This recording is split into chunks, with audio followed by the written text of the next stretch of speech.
Madam Speaker, the Prime Minister of the Republic of India.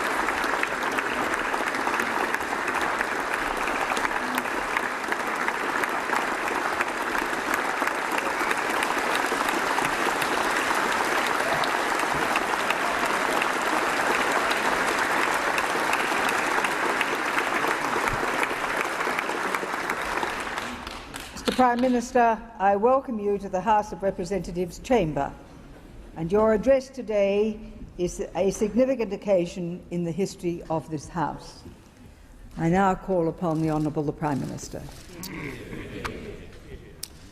Madam Speaker, Mr. President, it is long overdue for an Indian Prime Minister to address this Parliament, given that the leaders of the United States, China, Indonesia, Britain, Canada, Japan and New Zealand have already done so. But I am personally delighted that this omission is at last corrected.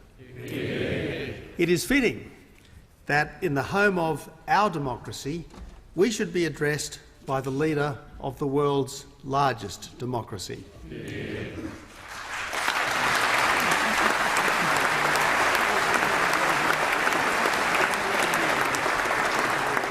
Madam Speaker, there is so much that we can learn from a Prime Minister who must try to reach some 830 million voters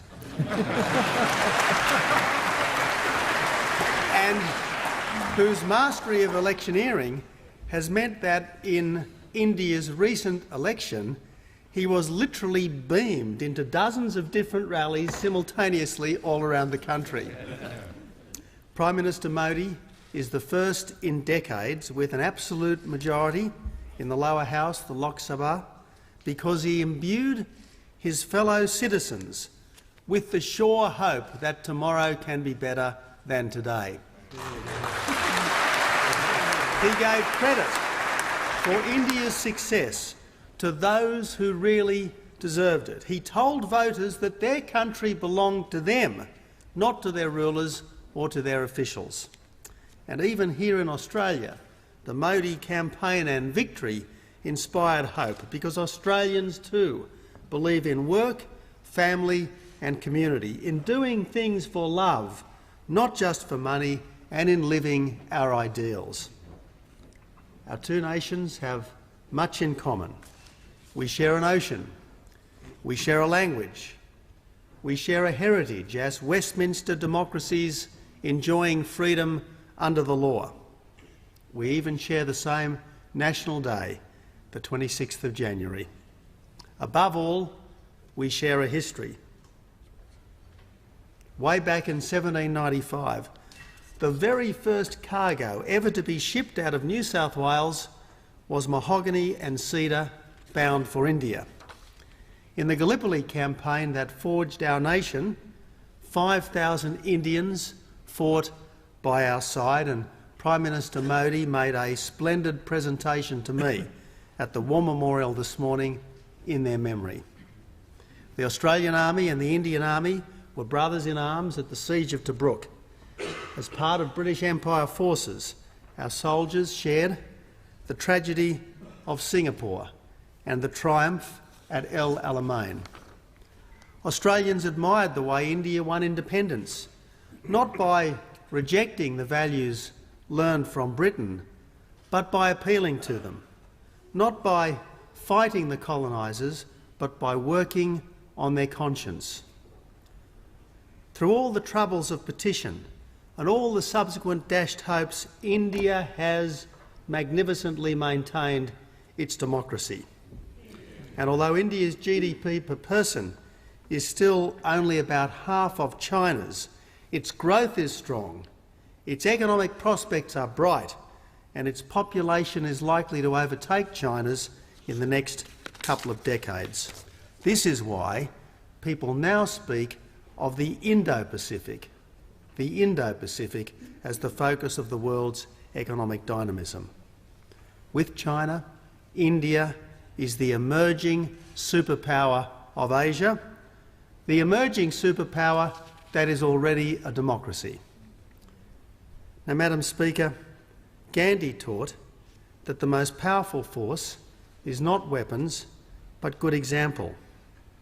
I remember as a student in India reading Gandhi's autobiography, where he quotes a Gujarati poet: "For a bowl of water, give a goodly meal. For a kindly greeting, bow thee down with zeal. But the truly noble know all men as one, and return with gladness good for evil done." Mother Teresa taught that good words are next to nothing without good deeds. The religions of India taught inner peace in the face of adversity. This land of the most ancient spirituality, of the exotic and of the familiar, has always made an impression on me. That's why 30 years ago I spent 3 months backpacking from Mumbai to Rajasthan, to Delhi, to Kashmir, around much of Bihar and back to Mumbai. Australia's second Prime Minister, Alfred Deakin, had also travelled to India, and he wrote way back in 1893 that India is truly a land of wonders and extremes, a country of contrasts and contradictions, of splendour and poverty, profusion and barrenness, vicissitude and adventure. 100 years ago, Deakin wanted Indian students to study in Australia, writing that Australia and India have much to teach each other. And that's exactly what's now happening. For over a decade, up to 40,000 Indian students have been in Australia at any one time. And from next year, under the new Colombo plan, Australia will be returning the compliment by sending thousands of our own best and brightest to study at the universities of India. Madam Speaker, this is a sign that we are finally grasping the opportunities that India presents. It was Prime Minister Howard who once said that Australia and India had so much in common, but little to do with each other. That must change. Australia welcomes India's strength in the Indian Ocean.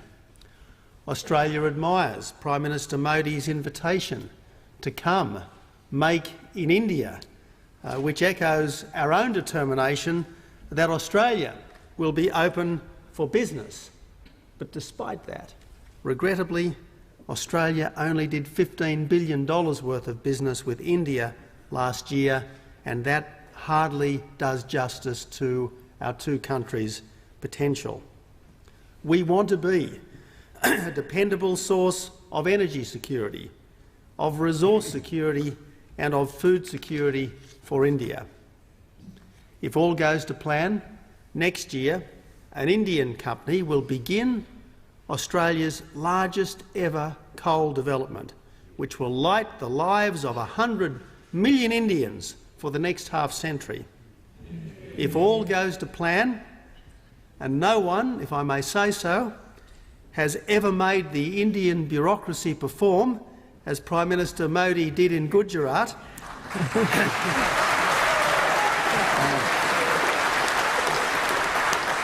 by the end of next year we will have a free trade deal with what is potentially the world's largest market. And I want to make this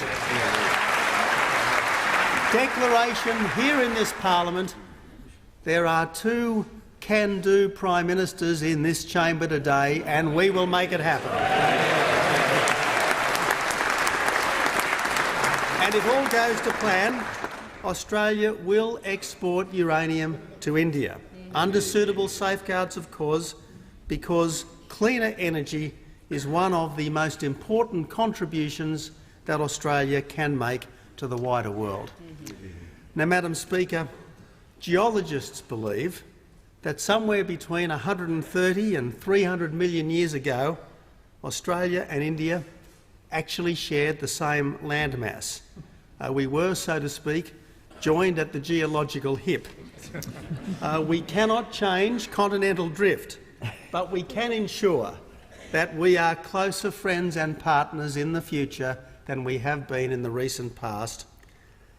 I have never seen any leader as rapturously received in this country as Prime Minister Modi has been.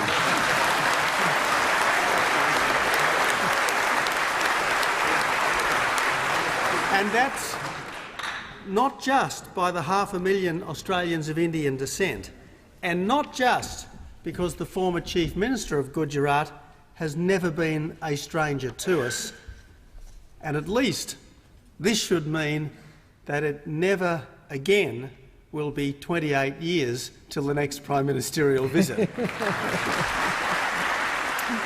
Madam Speaker, the cheering crowds sense that there is a natural affinity between Australia and India, a natural partnership for peace and prosperity, and they want us. They want both of us, they want all of us to make the most of it.